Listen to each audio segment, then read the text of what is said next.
Hello दोस्तों, कैसे हैं आप सभी। दोस्तों, आप सभी का स्वागत है आपके अपने यूट्यूब चैनल एग्जाम डन पर। मेरा नाम शोभित है दोस्तों। आज मैं आपके सामने आधुनिक भारत के इतिहास के लेक्चर सीरीज को स्टार्ट कर रहा हूं। जैसा कि दोस्तों मैंने आपसे वादा किया था कि मैं आपके लिए एक आधुनिक भारत के इतिहास के लेक्चर सीरीज को लेकर आऊँगा। तो ये दोस्तों इस लेक्चर सीरीज का पहला लेक्चर है। इसमें मैं बातें करूँगा यूरोपियों के आगमन की और मुगलों के पतन की। ठीक है, इन दो टॉपिक को डिस्कस करूंगा और जानने की दोस्तों कोशिश करेंगे कैसे कैसे घटनाएं घटती हैं। आपको कहानी के तरीके सिलसिलेवार वो सभी की सभी बातें डिस्कस करूंगा। वीडियो ज़्यादा बड़ा नहीं रहेगा, थोड़ा ही वीडियो रहेगा। इसमें मैं सारी बातें कवर कर लूँगा जो आपके एग्जाम से रिलेटेड है। ठीक है, अगर आप यूपीएससी या यूपीपीएससी की एग्जाम की तैयारी कर रहे हैं तो ये वीडियो आपको बहुत ज़्यादा बेनिफिशियल है, क्योंकि इसमें मैं सभी की सभी बातें डिस्कस कर लूँगा और कहानी के तरीके से आपको बताने की कोशिश करूँगा कि कैसे कैसे क्या क्या घटनाएं हो रही थी। ठीक है, चलिए दोस्तों शुरू करते हैं। सबसे पहले तो मैं बात करता हूँ इसमें जो मुगल थे उनके पतन के बारे में। जैसा कि दोस्तों मैंने आपसे बोला था कि पहले तो सबसे बड़ी बात होती है कि सेंटर का कमज़ोर होना। अगर कोई सेंटर कमज़ोर होता है तो छोटे छोटे स्तर पर, बड़े बड़े स्तर पर कहीं ना कहीं छोटे छोटे राज्य उभर के सामने आने लगते हैं। 1707 के अंदर औरंगजेब की मृत्यु हो जाती है। औरंगजेब वो शासक रहा है मुगल के अंदर जिसने पूरे कॉन्टिनेंट को एक करके रखा था। मतलब उसने पूरे कॉन्टिनेंट, भारत के पूरे हिस्से पर, लगभग छोटे हिस्से को, दक्षिण भारत के कुछ हिस्सों को छोड़कर उसने पूरे भारत पर अपना राज्य स्थापित कर रखा था। तब क्या हुआ, जब इसकी मृत्यु हो जाती है तो इसके लड़कों के बीच में आपस में पावर को लेकर स्ट्रगल चलने लगता है। स्ट्रगल जैसे ही चलता है तो क्या होता है, जो बहादुर शाह है वो बड़ा बेटा इसका होता है, वो अपने आप को इस्टेब्लिश कर लेता है, पावर में आ जाता है। मुगल सल्तनत की स्थापना का जो उत्तराधिकारी होता है, औरंगजेब का जो उत्तराधिकारी होता है, वो स्थापित हो जाता है। 1707 से 1712 तक वो रहता है। उसके बाद उसकी मृत्यु हो जाती है। फिर आता है जादर शाह, तो 1712 से 1713 तक इसकी चलती है, फिर ये भी इसकी मृत्यु हो जाती है। फिर फारूक शाह आता है जो 1713 से 1719 तक रहता है। इसमें क्या होता है दोस्तों, देखो मैंने आपको बताई, पहले बात बताई कि सेंटर कमज़ोर हुआ और बड़े बड़े राज्य, छोटे छोटे राज्य उभर के सामने आने लगे। ऐसे ही दोस्तों इनकी नीतियाँ भी ऐसी थी। जो औरंगजेब के बाद जो राजा हुए हैं, जो मुगल हुए हैं, वो भी अपनी नीतियों को कहीं ना कहीं इस्टेब्लिश करने में नाकाम रहे हैं, क्योंकि उनके अंदर इतनी ज़्यादा प्रतिभा नहीं थी, इतने ज़्यादा वो अय्याश लोग थे। बस एक किस्म से कह सकते हैं कि औरंगजेब ने बहुत मेहनत करके अपने आप को इस्टेब्लिश किया था, लेकिन जो उनके उत्तराधिकारी हुए हैं, औरंगजेब के उत्तराधिकारी हैं, तो वो सिर्फ अपनी शान शौकत पर ध्यान देते थे, अपने आप को कैसे अच्छे से रखना है, वो सिर्फ उन पर ध्यान देते थे। कोई लड़ाई में उनका इन्वॉल्वमेंट नहीं थी, कोई लड़ाई वो नहीं लड़ते थे, सिर्फ संधि कर लेते थे किसी से भी, जैसे कि मराठाओं से वो संधि कर लेते थे। और मतलब लड़ाई में उनका ज़्यादा दिलचस्पी नहीं थी, वो किसी से भी अपने आप को इस्टेब्लिश करने में नाकाम हमेशा से रहे हैं। ठीक है, तो फारूक शाह दोस्तों क्या करता है, एक जजिया कर औरंगजेब ने लगाया था उसको समाप्त कर देता है। आपको ये बातें नोट करती चलनी है, क्योंकि मैं आपसे इंपॉर्टेंट टॉपिक को डिस्कस कर रहा हूँ, ध्यान रखना है दोस्तों। फारूक शाह के द्वारा जजिया कर को समाप्त किया जाता है और तीर्थ का जो यात्री कर होता है उसको भी समाप्त कर दिया जाता है फारूक शाह के द्वारा। फारूक शाह दोस्तों बहुत इंपॉर्टेंट राजा होता है, क्योंकि इसमें ये सामंतों की सुनता है। ठीक है, तो इनमें अंदर ही अंदर फिर बातें चलती हैं, फिर ये भी अपने आप को स्टेब्लिश करने में नाकाम होता है। 1719 में इसकी भी मृत्यु हो जाती है और मोहम्मद शाह आता है फिर। ठीक है, इसको भी रंगीला के नाम से भी जाना जाता है, मोहम्मद शाह को। ठीक है, इसको रंगीला के नाम से जाना जाता है। तो मैं आपको बस सिर्फ बातें इतनी बताना चाहता हूँ कि जो ये मुगल के बाद जो पोस्ट पीरियड होता है, जो मुगल काल का, तो वो इतना ज़्यादा अच्छा नहीं रहा है जैसे इनका जो औरंगजेब से पहले का पीरियड रहा है। तो इनमें दोस्तों सिर्फ और शानो शौकत रह गई थी, अपने आप को अच्छे से दिखाना, अपने आप के अंदर कोई भी ऐसी प्रतिभा नहीं थी जैसे कि जो राज्यों में उनके औरंगजेब से पहले हुआ करती थी। ठीक है, तो ये बातें आपको ध्यान रखनी है। ये तो मुगलों की बातें हुई, इनमें ज़्यादा नहीं जाएंगे, इनसे क्वेश्चन आते भी नहीं है। ठीक है, तो आपसे बस क्वेश्चन पूछ सकता है तो पूछ सकता है, तो आपके जो अवध के राजा हुए और किसने इसकी स्थापना की है, बंगाल की स्थापना की है, वो उनसे क्वेश्चन आपसे पूछ सकता है, ये आपको ध्यान रखना है। औरंगजेब की मरते ही दोस्तों अलग अलग राज्य उठ खड़े होते हैं, जैसे बंगाल की मुर्शिद कुली खां और अलीवर्दी खान के द्वारा बंगाल की स्थापना की जाती है। वहीं हैदराबाद की स्थापना कर्नाटक निजामुल मुल्क असफ जहाँ 1724 में हैदराबाद की स्थापना की जाती है। अब दोस्तों देखो, बंगाल सबसे इम्पोर्टेंट राज्य है हुआ है। ठीक है, इसी पर दोस्तों सारी राजनीति इर्द गिर्द होगी। मैं आपको बता दे रहा हूँ, सबसे ज़्यादा जो राजनीति, जो आधुनिक भारत का इतिहास है, वो बंगाल के इर्द गिर्द ही घूमेगा। ठीक है, तो बस आपको ध्यान रखना है है। जहाँ पे मैं बंगाल का नाम लूँगा तो बंगाल का एरिया मिला के आज को असम, उड़ीसा, बंगाल और बिहार, ये सभी का सभी जो जो ईस्ट भारत है वो सभी का सभी आ जाएगा। ठीक है। वहीं दोस्तों फिर अवध की जो स्थापना होती है बुरहान मुल्क द्वारा 1722 में इसकी स्थापना होती है। ये इकट्ठे से जो पहले ये इकट्ठे हुआ करते थे सब के सब, ये औरंगजेब के दरबार में सभी के सभी सेनापति हुआ करते थे उस टाइम पे, क्योंकि राज्यों के अलग अलग प्रधानमंत्री ये चुनते थे, अलग अलग कह सकते हैं कि अलग अलग इनके जो राज्य थे, छोटे छोटे राज्य थे, वहाँ का वो सेनापति बना दिया, वहाँ का वो सेनापति बना दिया, ये अपना अपना राज्य फिर इस्टेब्लिश कर लेते हैं। क्योंकि औरंगजेब की मृत्यु हो जाती है, सेंटर पावर इतनी कमज़ोर हो जाती है कि फिर से अलग अलग राज्यों की स्थापना होनी पड़ती है। तो ये सब बातें हैं दोस्तों, उनको ध्यान रखनी है। मैसूर की स्थापना होती है 1755 में। डिंडीगुल में एक आधुनिक शस्त्रागार की स्थापना होती है 1761 में। मैसूर का शासक कौन बनता है? हैदर अली बनता है। अब थोड़ी सी बातें दोस्तों हैदर अली के बारे में बात करते हैं, क्योंकि ये बहुत ही प्रोमिनेंट राजा हुआ है दक्षिण भारत के अंदर। हैदर अली कौन था दोस्तों? हैदर अली विजयनगर साम्राज्य का ही एक सेनापति हुआ करता था। विजयनगर साम्राज्य में जब विजयनगर साम्राज्य अपने पतन की ओर होता है तो हैदर अली स्थापना करते हैं अपने मैसूर राज्य की। मैसूर राज्य सबसे इंपॉर्टेंट राज्य है दक्षिण भारत के अंदर। इसी में दोस्तों डिंडीगुल की स्थापना होती है। डिंडीगुल के अंदर की जो आधुनिक शास्त्रागार है उसकी स्थापना होती है। तो इनके भी बारे में बात करूंगा, क्योंकि इससे थोड़ा सा क्वेश्चन ऐसे पूछे जाते हैं कि आपकी जो संधि हुई है, जो युद्ध हुए थे आपस में, कौन कौन सी संधि, एंग्लो मैसूर युद्ध की संधि हुई है, वो सभी के सभी जो अंग्रेजों के साथ उन्होंने युद्ध लड़े हैं तो उनके बीच में कौन कौन सी संधि हुई है, ये आपसे क्वेश्चन पूछे जाते हैं। क्योंकि उस टाइम पे दोस्तों क्या हो रहा था, जब इसकी स्थापना होती है, आप ये मैं आपको पीरियड बता रहा हूँ 1755 और 1722 का जो पीरियड है, इसमें जो अंग्रेज थे वो आ चुके थे।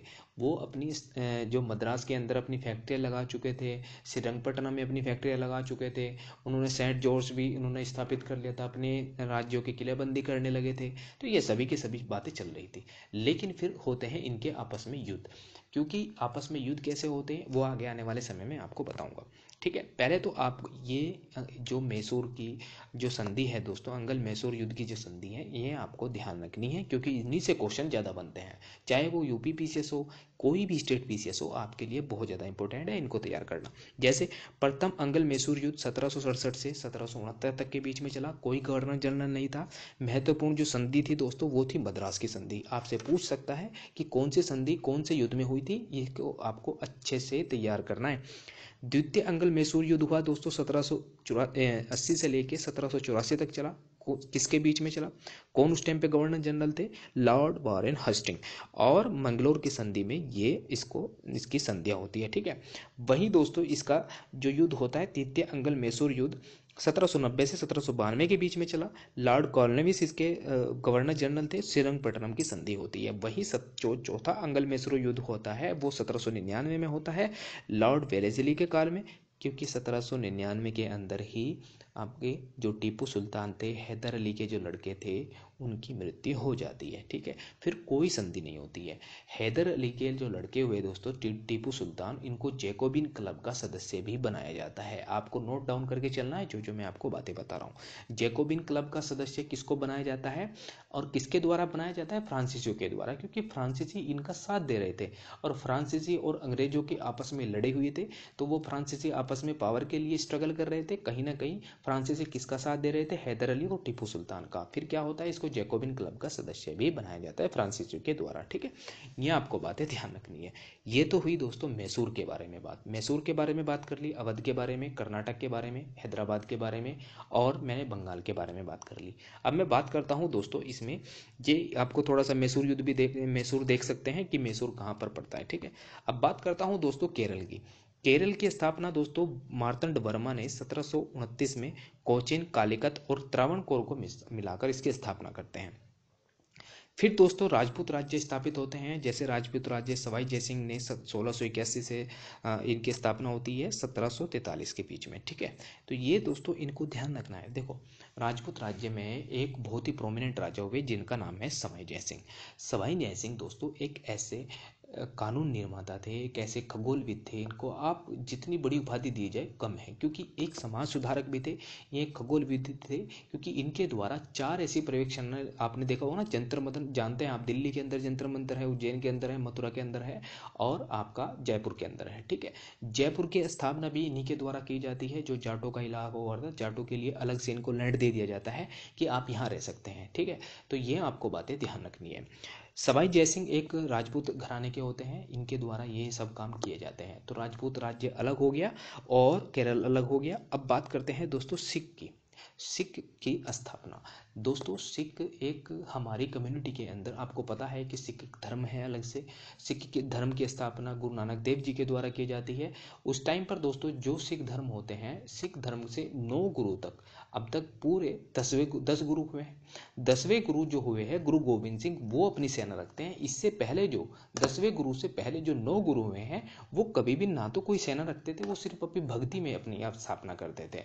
वो इतने ज़्यादा लड़ाकू नहीं थे जितने ज़्यादा लड़ाकू गुरु गोविंद सिंह थे, क्योंकि उन पर सबसे ज़्यादा अत्याचार हुए, इस वजह से वो अपने आप को स्टैब्लिश करते हैं, स्थापना करते हैं, और पूरे पंजाब राज्य पे अपना अधिकार स्थापित करते हैं, अपनी सल्तनत, मतलब कह सकते हैं अपनी टेरिटरी को कंट्रोल करके रखते हैं। कौन रखते हैं? वो सिख गुरु, जो गुरु गोविंद सिंह, जो 10वें सिख गुरु हुए। जब इनकी मृत्यु हो जाती है दोस्तों, फिर गुरुओं की परंपरा भी खत्म हो जाती है। फिर उसके बाद रणजीत सिंह आते हैं, वो अलग से अपनी जो पंजाब का राज्य है उसकी स्थापना करते हैं। अब बात करता हूँ दोस्तों पठान राज्य की। जो पठान होते थे दोस्तों, जो पठान हुए, जैसे आपने सुना होगा जो बंगस पठान हुए हैं, और जो आपने देखा होगा जो रोहिलखंड वगैरह इलाका है, यहाँ पर ये पठान वगैरह इस्टेब्लिश होते हैं। ठीक है, इनकी बातें आपको ध्यान रखना है दोस्तों, पठानों के बारे में और सिखों के बारे में, कौन कौन से राज्य स्थापित हुए हैं, कहाँ कहाँ पर, किन किन की मैं बातें कर रहा हूँ, मैप में उनको अच्छे से मार्क करते चलना है। ठीक है, अब दोस्तों मैं बात करता हूँ, ये तो हुई मुगलों की बात। मुगलों जब स्थापित हुए, जब मुगलों का पतन हुआ, तो कौन कौन से राज्य स्थापित होने लगे हैं। ठीक है, फिर अब मैं बात करता हूँ दोस्तों यूरोपियों के आगमन की। यूरोपियों का आगमन दोस्तों होता क्यों है? सबसे बड़ी बात आपके मन में ये आई होगी। यूरोपियों का आगमन इसलिए होता है क्योंकि पहले भी व्यापार होता था, हमारे देश के साथ पहले भी व्यापार हुआ करता था यूरोप के साथ। उस टाइम पर यूरोप का जो व्यापार हुआ करता था, वो यूरोप का व्यापार होता था कभी अरब के साथ, अरब से होते हुए हम ऐसे जाते थे, मतलब भूमध्य सागर को होते हुए फिर अरब के कंट्रियों में जाते थे, फिर इधर अफगानिस्तान को, फिर पाकिस्तान को होते हुए इधर जब एंट्री होती थी भारत के अंदर। तो ऐसे भी उस टाइम पे व्यापार हुआ करता था। लेकिन क्या हो जाता है कि 1453 में उस्मानी सल्तनत ने एशिया को जीत लिया था और कुस्तुनतीनिया पर अपना अधिकार कर लिया था। अब यहाँ पर जो उस्मानिया सल्तनत ने जब इसको जीत लेती है, तो वहाँ पर वो रास्ता ब्लॉक हो जाता है, व्यापार करने का रास्ता ब्लॉक हो जाता है। फिर क्या होता है, फिर ईस्ट की ओर जाने का जो पहला कदम उठाते हैं, वो उठाते हैं पुर्तगाल और स्पेन, क्योंकि वो एक नया रास्ता खोजने की कोशिश करते हैं। जैसे पुर्तगाल का जो नागरिक है, जो जिसका नाम है वास्को डी गामा, वो चलता है अमेरिका की खोज पे, निकल देता है वो चार्टर अपने राजा से आज्ञा लेकर कि मुझे जाना है, और स्पाइस आइसलैंड के नाम से एक बहुत विख्यात आइलैंड है जिसका नाम भारत है, ईस्ट में रहता है, उसकी जाके हमें खोज करनी है और हम उससे व्यापार करेंगे। तो इधर से चलते हैं वो, इधर को जब मैं आपको दिखा देता हूँ, यहाँ से चलते हैं वो, लिस्बन आपको इसकी राजधानी है, ठीक है, पोर्तुगल की। तो यहाँ से ये चलते हैं, तो कहाँ पर, कैप ऑफ गुड होप को होते होते अटलांटिक महासागर में होते हुए फिर हिंद महासागर में जाके क्या करते हैं, वो भारत पहुँचते हैं। कौन पहुँच रहा है दोस्तों? ये पहुँचता है वास्को डी गामा। और जो वास्को डी गामा पहुँचना था अमेरिका, ये पहुँच गया भारत। और जो कोलंबस, जो स्पेन का निवासी था, उसको पहुँचना था भारत, वो पहुँच गया अमेरिका। उसने कर दी अमेरिका की खोज और इसने कर दी भारत की खोज। दोस्तों पहली बात तो ये, इन्होंने भारत की खोज नहीं की, इनके द्वारा भारत की खोज की गई। किसके लिए? अपने फायदे के लिए इन्होंने खोज की। किस लिए खोज की? क्योंकि ये चाहते थे मसालों का व्यापार करना, ये चाहते थे हीरे जवाहरात का व्यापार करना। तो इस वजह से इन्होंने भारत की खोज की है। ठीक है, तो आपसे कोई पूछ लेगा कि भारत की खोज किसने की? नहीं दोस्तों, भारत की ऑलरेडी पहले से ही खोज हो चुकी थी, क्योंकि भारत एक बहुत ही पुरानी धार्मिक देश है। इससे कभी भी आपने आपको कमज़ोर मत समझना, क्योंकि भारत की खोज इनसे भी पहले हो चुकी थी। ठीक है, ध्यान रखना है। अब ये बातें आपको ध्यान रखनी है दोस्तों। ये रूट था किसका? वास्को डी गामा था। वास्को डी गामा पहुंच गया भारत। भारत पहुंचने के बाद इसने अपनी स्थापना की। पहले कालीकट पहुंचा। कालीकट में वहाँ के जो राजा थे जमेरिन, उनसे मिलता है, कुछ उनकी खातर पानी होती है, फिर वो अपने आप को वहाँ पे स्टेब्लिश कर देखता है कि वहाँ पर मसाले हैं। फिर यहाँ से वो मसाले लेके वापस चला जाता है। अब मसाले तो ये ले गया, मसाले का यूज किया इसने, जो इसका इस्तेमाल किया मसालों का, वो किया दोस्तों मांस को गलने सड़ने से बचाने के लिए। गलने सड़ने से बचाने के लिए, क्योंकि उस टाइम पर क्या होता है दोस्तों, वहाँ पर सर्दी ज़्यादा पड़ती है। यूरोप के अंदर, यूरोप का एक ऐसा इलाका होता है यहाँ पर सबसे ज़्यादा सर्दी पड़ती है। तो उस टाइम पे फ्रिज व्रिज नहीं होते थे, तो ये मसाला लगाकर अपने मांस को कितने ही दिनों तक रख के खा सकते थे। तो इस आधार पर वहाँ पर ये मसाले लेके जाता है। मसाले ले जाने के बाद वहाँ पर क्या होता है, वो लोग देखते हैं, यूरोप के वासी देखते हैं कि ये कहाँ से अपने भर भर के ये कौन से रूट से लेके जा। तो एक बार ऐसा होता है कि फिर वहाँ पे होड़ लग जाती है कि जो जहाँ से ये व्यापार कर रहा है, हम भी ऐसे व्यापार करेंगे। उस टाइम पर भारत का जो नाम होता था वो स्पाइस आइलैंड के नाम से मशहूर होने लगा था यूरोप के अंदर। तो यूरोप में दोस्तों होड़ लेने लगी फ्रांस के ईस्ट इंडिया कंपनी भी, और ये सभी की सभी कंपनी क्या करती हैं, अपने चार्टर निकालती हैं कि जाइए पूर्व की ओर जाके अपना व्यापार करिए। तो पूर्व की ओर चल देते हैं सभी के सभी। पहले आते हैं दोस्तों पुर्तगाली, फिर आते हैं दोस्तों डच, फिर उसके बाद आते हैं दोस्तों कौन? अंग्रेज। अब डच आ गए। डच ने भी दोस्तों अपने सबसे पहले सबसे ज़्यादा जो व्यापार किया वो किया इंडोनेशिया पर। इंडोनेशिया पर थोड़े बहुत जो डचों ने जो व्यापार किया वो भारत के पश्चिमी तट पर सबसे ज़्यादा अपने इस्टेब्लिश किए। उन्होंने क्या क्या खोले? उन्होंने अपने जो कह सकते हैं, उन्होंने अपनी फैक्ट्रियाँ खोली। सूरत के अंदर फैक्ट्रियाँ खोली, श्रीरंगपट्टनम में उन्होंने अपनी फैक्ट्रियाँ खोली डचों ने। ठीक है, तो ये आपको दिखाई दे रहे होंगे दोस्तों, ये इनकी फैक्ट्रियाँ हैं अलग अलग क्षेत्र में। सबसे ज़्यादा बातें ध्यान रखनी है, कोस्टल रीजन में ही अपनी फैक्ट्रियाँ खोलेंगे, क्योंकि यहीं से ही इनको आसान हो जाता है। फिर आता है दोस्तों अंग्रेज। अब देखो, ये जो जितनी भी कंपनियां थी, पुर्तगाली कंपनी हो, चाहे फ्रांसीसी कंपनी हो, फिर चाहे डेनिश कंपनी हो, चाहे डच कंपनी हो, ये सभी की सभी दोस्तों सरकारी कंपनियां थी। अब जो सबसे ज़्यादा आपके मन में सवाल आएगा कि सबसे ये भी तो कंपनियां थी जो हमारे देश पर राज कर सकती थी। नहीं दोस्तों, ये कंपनियां सरकारी कंपनी थी। तो अब आप सरकार की नीतियों को देख सकते हैं कि सरकारी कंपनियां कितने दिन तक टिकी रह सकती हैं। तो ये बातें आपको ध्यान रखनी है। प्राइवेट कंपनी थी ईस्ट इंडिया कंपनी। ध्यान रखना दोस्तों, कौन सी company? East India company private company थी। अब मैं आपको उनको थोड़ा कहानी वाइज इसी वजह से बता रहा हूँ क्योंकि आपकी बातें समझ में आ जाए। ठीक है, ईस्ट इंडिया कंपनी दोस्तों एक प्राइवेट कंपनी थी, इस वजह से ये अपने आप को एस्टेब्लिश कर पाई। ठीक है, तो ध्यान रखना है दोस्तों। सबसे बड़ी बात क्या हुआ कि जो ईस्ट इंडिया कंपनी है वो जहांगीर के दरबार में पहुंचती है। थॉमस मुनरो उस टाइम पे उनका गवर्नर था, वो पहुंचता है और आज्ञा लेता है। इतने में पेट नहीं भरता है उसका, थॉमस मुनरो का। फिर वहाँ पर जाता है, फिर दोबारा फिर आज्ञा लेता है और पूरे कॉन्टिनेंट पे, भारत पर कहीं पर भी व्यापार करने की वो आज्ञा ले लेता है। फिर क्या होता है दोस्तों, अब वो बंगाल पर अपना एकाधिकार करने की कोशिश करेगा। वो आगे आने वाले समय में आपको बातें बताऊंगा। ठीक है, तो ये बातें हैं, ये रूट है दोस्तों वास्को डी गामा कर कैसे कैसे ये पहुंचा है, कहाँ कहाँ तक ये पहुंच गया है। आगे आने वाले समय में दोस्तों मैं आपको सारी की सारी बातें डिटेल से चर्चा करूंगा कि कैसे कैसे कहाँ कहाँ पर ये अपनी फैक्ट्री स्थापित करते हैं। दोस्तों ये पोर्टुगीज का है। पोर्टुगीज दो वास्को डी गामा आता है। ये आपसे क्वेश्चन पूछ सकता है कि वास्को डी गामा कब कब आता है? 1498 में, 1501 में, 1524 में। ठीक है, फिर दोस्तों एक फ्रांसिस्को डी अल्मेडा आता है, 1505 में आता है, 1509 में आता है। ठीक है, फर्स्ट ये गवर्नर था जो भारत के अंदर आया था। ठीक है, अल्फांसो डी अल्ब्रुक आता है, ये भी दोस्तों 1509 1515 में आता है। इनको भी आपको ध्यान रखना है। पोर्टुगीज सबसे ज़्यादा इंपॉर्टेंट है, आपसे क्वेश्चन पूछ लेता है। ठीक है, तो ये सीक्वेंस है दोस्तों। जो यूरोपीय कंपनी भारत में आई थी, पहले पोर्टुगीज आई थी, फिर ईस्ट इंडिया कंपनी, फिर डच, फिर डेनिश। तो देखो दोस्तों, इनका कोई भी अच्छे से टाइम मैनेजमेंट नहीं है। ध्यान रखना है कि इसी टाइम पे ही आई थी। जिस टाइम पे इनका चार्टर इशू हो जाता था, चार्टर इशू का मतलब होता है कि इनकी सरकार इनको परमिशन दे देती थी कि जाओ आप पूर्व की ओर यानी ईस्ट की ओर जाके अपना व्यापार करो, ठीक है। तो ये इसलिए इस आधार पर ये चल देते थे, तो चार्टर उनका वहाँ से एस्टेब्लिश हो जाता था। भारत में इसमें क्या चल रहा है, आपस में क्या लड़ रहे हैं भिड़ रहे हैं। उस टाइम पर भारत में किसी को भी बाहर की कोई जानकारी नहीं थी जिस तरीके से इनको हो गई थी। अगर भारत के जो देशवासी थे, भारत के जो मुगल थे, उस टाइम पर भारत के राजा हुआ करते थे, अगर उनको भी बाहर की थोड़ी बहुत ही जानकारी होती तो भारत पर, ऑस्ट्रेलिया पर आज भारत का राज होता। तो ऐसे कुछ कहावतें हैं। तो कुछ थोड़ी सी दोस्तों धार्मिक घटनाएं भी हुई हैं, ठीक है, इनको आपको बातें ध्यान को रखनी है। आगे आने वाले समय में दोस्तों इसी प्रकार से मैं आपके लिए कहानी से चर्चा करूंगा, किस प्रकार से घटनाएं घटी थी, हम कहाँ पहुंच गए हैं। आपको ध्यान रखना है, हमने जो यूरोपीय कंपनी है उनका आगमन करा दिया है। आने वाले समय में मैं दोस्तों बताऊंगा आपको कि किस प्रकार से कौन कौन सी कंपनियां थी, कैसे कैसे कंपनियां भारत के अंदर आती हैं और कौन कौन से क्या क्या वो प्रावधान करती हैं, ठीक है। तो दोस्तों वीडियो कैसा लगा आप मुझे कमेंट बॉक्स में ज़रूर बताइएगा, और आने वाले समय में मैं इसी प्रकार से आपके लिए वीडियो बनाता रहूँ, तो प्लीज़ चैनल को जरूर सब्सक्राइब भी करिएगा। थैंक यू दोस्तों, मिलते हैं अपनी नेक्स्ट वीडियो में।